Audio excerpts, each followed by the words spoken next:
जय श्री कृष्ण मित्रों। मैं दिनेश भारद्वाज। स्वागत है आपका हमारे YouTube चैनल पर जिसका नाम है मोटिवेशनल स्पार्क। या देवी सर्वभूतेषु शक्ति रूपेण संस्थिता नमस्तस्यै नमस्तस्यै नमो नमः। नवरात्रि यानी शक्ति की उपासना के दिन वर्ष में ऐसी दो बार नवरात्रि आती है। एक है चैत्र मास की नवरात्रि और एक है अश्विन मास की नवरात्रि। और इस समय अश्विन मास की नवरात्रि का आरंभ हो चुका है। हमें इस भौतिक दुर्ग से मुक्त होने के लिए देवी दुर्गा के दिव्य आशीर्वाद और मार्गदर्शन की परम आवश्यकता पड़ती है। देवी दुर्गा और कोई नहीं बल्कि भगवान श्री कृष्ण की बहिरंगा शक्ति है और हमें उनकी सेवा में संलग्न करती है। तो चलिए अश्विन नवरात्रि के इन 9 शुभ दिनों में हम प्रत्येक दिन की देवी दुर्गा की सुंदर पौराणिक कथा का श्रवण करते हैं। अश्विन नवरात्रि के प्रथम दिन देवी दुर्गा के जिस रूप की पूजा होती है उसका अति सुंदर नाम है माता शैलपुत्री। जैसा कि इस शब्द से ही व्यतीत होता है कि माता शैलपुत्री पर्वतराज हिमालय की पुत्री है। यदि उनके आध्यात्मिक स्वरूप पर दृष्टि डाली जाए तो हम देखते हैं कि उनका वर्ण श्वेत है और वे श्वेत रंग के ही वस्त्र धारण करती है। उनके दाएं हाथ में त्रिशूल और बाएं हाथ में कमल का पुष्प सुशोभित है। माता शैलपुत्री वर्षभ अर्थात बैल की सवारी करती है, जिसके कारण इनका एक प्रसिद्ध नाम वर्षारूढ़ा भी है। तो चलिए सबसे पहले आज हम माता शैलपुत्री की कथा का श्रवण करते हैं। जैसा कि हम जानते हैं कि दक्ष प्रजापति की 60 कन्याएं थीं।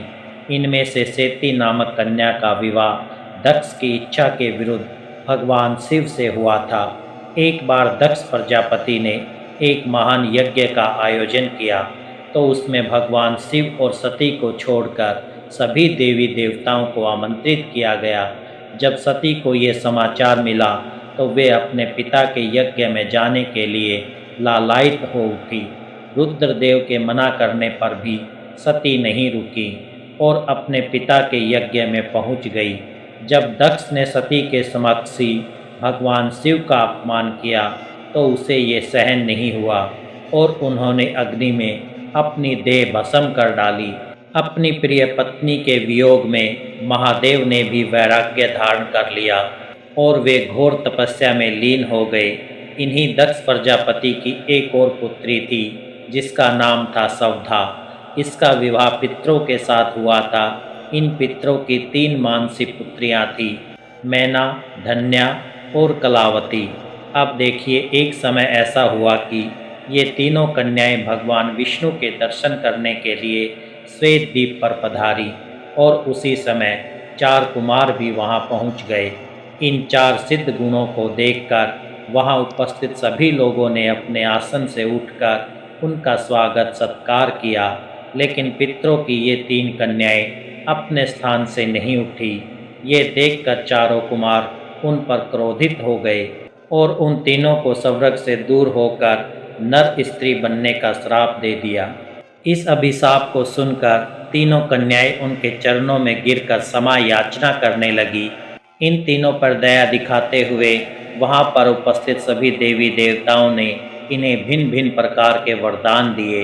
उन्होंने सबसे बड़ी कन्या मैना को पर्वतराज हिमालय की पत्नी और देवी पार्वती की माता बनने का वरदान दिया।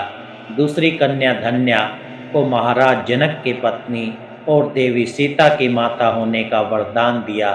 तीसरी कन्या कलावती को वर्षभानु वैश्य की पत्नी और देवी राधा की माता होने का वरदान मिला और इस प्रकार वरदान पाकर ये तीनों कन्याएं श्वेत द्वीप से अपने घर लौट आई। वरदान के अनुसार प्रथम कन्या मैना का विवाह पर्वतराज हिमालय से कर दिया गया। विवाह के पश्चात सभी देवी देवता राजा हिमालय और देवी मैना के पास पधारे। उन्होंने कठोर तपस्या करके देवी उमा को अपनी पुत्री रूप में प्राप्त करने का अनुरोध करने लगे और ऐसा इसलिए आवश्यक था क्योंकि उस समय सभी देवी देवता तारकासुर नामक राक्षस के कोप से त्रस्त हो चुके थे। जिसे केवल महादेव का पुत्र ही मार सकता था। देवी सती के आत्मदाह के कारण ये कार्य अधूरा रह गया था और अब इस कार्य को पूर्ण करने के लिए देवी सती को पार्वती के रूप में अपना अगला जन्म लेना था। देवताओं की आज्ञा को सिरोधार्य करके राजा हिमालय और उनकी पत्नी तपस्या में लीन हो गए। देवी मैना सदैव ब्राह्मणों को दान देती, बड़े ही भक्ति भाव से देवी उमा की उपासना करती। पवित्र गंगा नदी के किनारे देवी उमा मिट्टी की मूर्ति बनाकर देवी मैना उसे नाना प्रकार के भोग अर्पण करती। कठोर व्रत का पालन करते हुए कभी निराहार रहती तो कभी जल पर ही निर्भर रहती। एक समय तो उन्होंने केवल वायु पर ही जीवन यापन किया। इस प्रकार कठोर तपस्या करते हुए उन्हें 27 वर्ष बीत गए। इतने लंबे काल तक तपस्या करने के बाद जगदम्बा उमा देवी मैना से अत्यंत प्रसन्न हुई और उन्हें दर्शन देकर वरदान मांगने के लिए कहा। तब देवी मैना ने उनसे आग्रह किया कि वे स्वयं उनकी पुत्री के रूप में अवतरित हों। देवी उमा ने उन्हें ये वरदान दिया और राजा हिमालय के घर पार्वती के रूप में अवतरित हुई। हिमालय पर्वतों के राजा थे और पर्वत को शैल भी कहते हैं, इसलिए पार्वती का एक नाम शैलपुत्री भी पड़ा।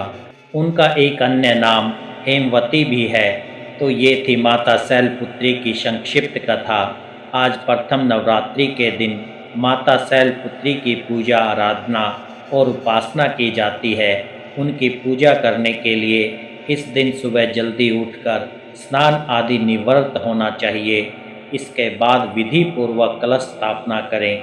माता शैलपुत्री का चित्र भी रखें। इसके बाद देवी को कुमकुम तथा अक्षत अर्पित करें। माता शैलपुत्री का वर्ण श्वेत है, इसलिए उन्हें सफ़ेद रंग के पुष्प अर्पित करना उत्तम रहेगा। इसी प्रकार उन्हें सफ़ेद रंग के मिष्ठान जैसे कि खीर और चावल भी अत्यंत प्रिय है।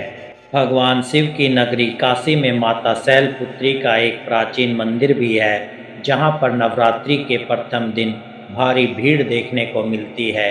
कहते हैं कि इस मंदिर में माता शैलपुत्री के दर्शन करने मात्र से श्रद्धालुओं की सभी इच्छाएं पूर्ण हो जाती है।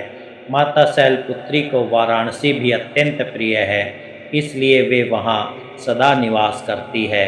वाराणसी शहर भारत के सभी प्रमुख शहरों से सड़क, रेल और हवाई मार्ग से जुड़ा है और यहां सरलता से पहुंचा जा सकता है। तो ये थी अश्विन नवरात्रि के प्रथम दिन माता शैलपुत्री की कथा। अगर आपको ये कथा अच्छी लगी है तो हमें कमेंट बॉक्स में लिखकर बताएं और इसे अपने मित्रों और परिवारजनों को भी शेयर करें। अगर वीडियो अच्छी लगी हो तो चैनल को सब्सक्राइब करें